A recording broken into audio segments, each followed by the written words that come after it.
Hey guys, this is Miss Mo. This is for 11.1.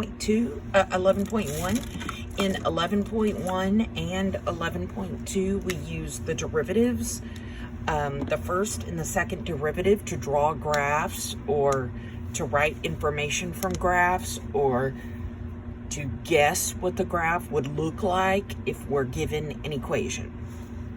Okay, so, the first thing that 11.1 tells us is about maximums and minimums, or local extrema. So if you look at this first example here or on your homework, it asks you for where there's local extrema.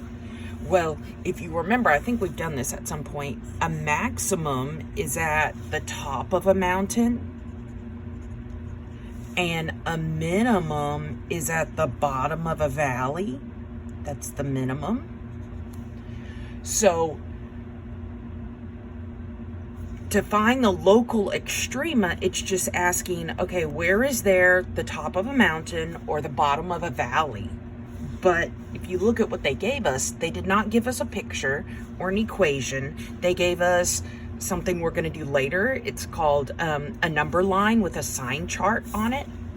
And this means if we look at our 11.1, if we're trying to find local extrema, it says, after finding increasing, decreasing intervals, check your arrows. Well, I don't have any arrows drawn.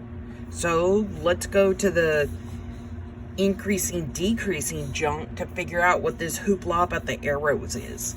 So if I go to the how to find increasing, decreasing junk, let me look for where it says arrows. Here they are.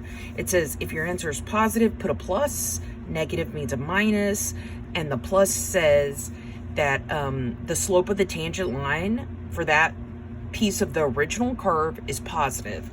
So we draw an arrow up. So for this positive right here on this number line, we're going to draw an up arrow, up arrow. For the negative, we draw down, down, down. And then now to find the local extrema, we're going to look for where there's a mountain or a valley. So if I look from this first to second arrow, I see a valley. So that's a minimum. So wherever this A is, that's our minimum. So the question was, are there local extrema at A, B, C, D? Well, at A, there's a valley, so there's a minimum. Let's see what happens at B. At B, I don't have a mountain or a valley. The only way that happens is if we go up, then down, or down, then up. If I go up, up, nothing happens. So nothing happens here at the B because it's not up, down, and it's not down, up. It's just up, up, up, up. So nothing happens at B. At C, let's see what happens. Here's C, and it looks like my arrows go up, then down. That looks like a mountain.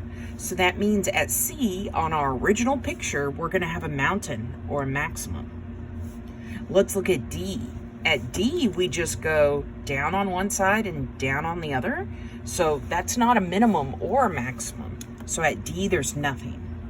So this is a sign chart, and it tells us what the original graph looks like.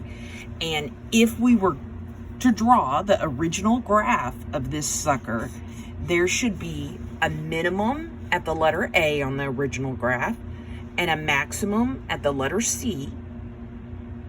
And then from A to C, we don't have anything. My graph would just be going up and up and up. And then at the back end of this sign chart, this down, down means my original curve would just be going down a lot on the right side. Okay, so sign charts tell us maxes and minimums, and we'll learn how to find these in a minute out of the sign chart. Okay, let's look at this sucker. It says draw a sign chart for f prime of x if this sucker is the original. So this original picture I gave you is f prime of x. Okay, so first what we're going to do is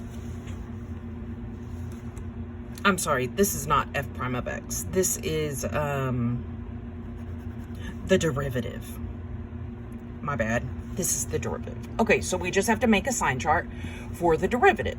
Okay, well, let's see whether this sucker is increasing or decreasing. For this piece, it looks like we're going down.